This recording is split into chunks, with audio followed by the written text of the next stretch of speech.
আজকে আমি রান্না করব লাউ দিয়ে ডাল এবং ডিম দিয়ে। এই যে এখানে দুইটা ডিম রাখা আছে, এখানে পেঁয়াজ, শুকনো মরিচ, কাঁচামরিচ, পেঁয়াজ কুচি, তারপরে রসুন কুচি, এখানে আছে আদা এবং রসুন পেস্ট, এখানে ডিম ভেজে রাখার জন্য, ডিম ভেজে দেওয়ার জন্য পেঁয়াজ মরিচ কেটে রাখা আছে, সাথে লবণ মরিচ। এখানে আছে ডাল, মুসুরির ডাল ধুয়ে রাখা। তো এখানে আমি পাতিল দিয়ে দিলাম, আর পাতিলের মধ্যে অল্প সামান্য পরিমাণে তেল দিয়ে দিব। বিসমিল্লাহ। আমি সয়াবিন তেলটা দিলাম।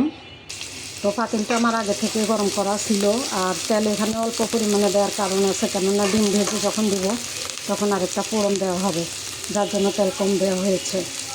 তো আমি একটুখানি ভেজে নেওয়ার পরে এখন আমি এক এক করে সব কিছু দিয়ে দিব। প্রথমে দিয়ে দিব আদা এবং রসুন পেস্ট। আমার চামচটা যেহেতু ছোট এবং আমার কোয়ান্টিটি যেহেতু একটু বেশি, তাই আমি 2 চামচ দিয়ে দিলাম। এখানে হচ্ছে গিয়ে আদা এবং রসুন পেস্ট। তো একটুখানি নেড়ে চেড়ে নিব। সামান্য একটুখানি নেড়ে চেড়ে নেওয়ার পরে যখন গায়ের গন্ধটা চলে যাবে তখনই আমি দিয়ে দিব বাকি উপকরণগুলো। এখন আমি বাকি উপকরণগুলো দিয়ে দিচ্ছি। সামান্য একটুখানি মরিচের গুঁড়ো। মরিচটা আমার অনেক বেশি ঝাল, আমি সবসময় বলে থাকি। এখন দিয়ে দিব লবণ। আমি স্বাদ মতো লবণ দিয়ে দিয়েছি, আপনারা আপনাদের পরিমাণে দিয়ে দিবেন। আর আমি লাউর মধ্যে কখনোই খুব বেশি একটা হলুদ খাই না, তারপরে একটুখানি বেশি দিয়েছি অন্যবারের তুলনায়। আর এখানে একটুখানি জিরা এখন একটু ভেজে নিব। ভেজে নিয়ে তারপরে আমি ডাল দিয়ে দিব। তো মশলাটা ভালোভাবে ভেজে নেওয়ার পরে এখন আমি ডাল দিয়ে দিলাম। আল্লাহু আকবার। আমি ডালের মধ্যে সামান্য একটুখানি মশলা যে ব্লেন্ড করেছিলাম, ব্লেন্ডারে করে সামান্য একটু পানি দিয়ে দিয়েছি। ডালটা আমি একটুখানি কষিয়ে নিয়ে লাউ দিয়ে দিব। একটা কাঁচামরিচও দিয়েছি। এই পর্যায়ে আমি লাউ দিয়ে দিব।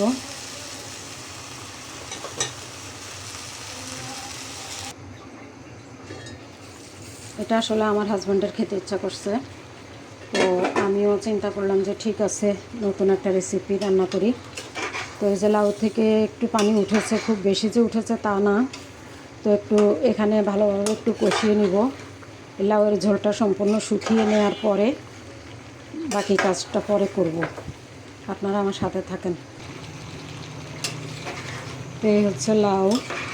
আর লাউটা ঢেকে রান্না করলে আমার কাছে ভালো লাগে না, কেননা ঢেকে রান্না করলে লাউয়ের কালারটা নষ্ট হয়ে যায়। তো সেই ক্ষেত্রে আপনারা ঢেকে না রান্না করলে কালারটা ঠিক থাকবে। যাদের ভালো লাগে সবুজ সবুজ, তারা অবশ্যই আমার মতো ঢাকনা খোলা রেখে এই কাজটা করবেন। আর এদিকে ডিম নিয়েছি, ডিমটা ফেটিয়ে এখন যে তেল বসিয়ে দিলাম, ভেজে নিব।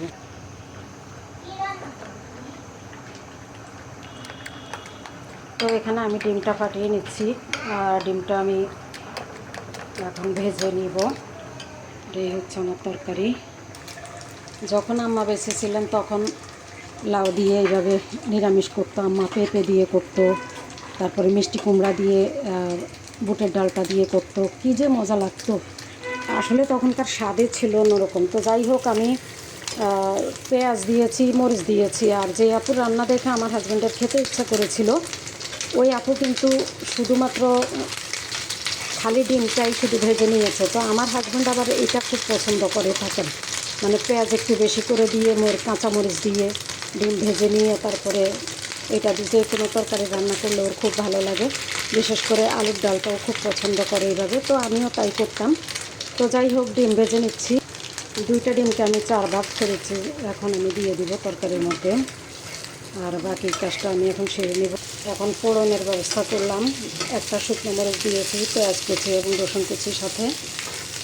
আর এখানে ডিমগুলো দিয়ে দিলাম। আমার লাউটা সম্পূর্ণভাবে সিদ্ধ হয়ে গেছে।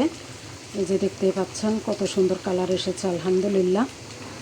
আর আমি এখন, যেহেতু আমি একটু ঝাল কম খাই, এখন আমি একটা কাঁচামরিচ দিয়েছি, আপনারা চাইলে আরও 2-1টা দিতে পারেন। ফোড়নটা দিয়ে দিলাম, এখন একটু মিশিয়ে নিব।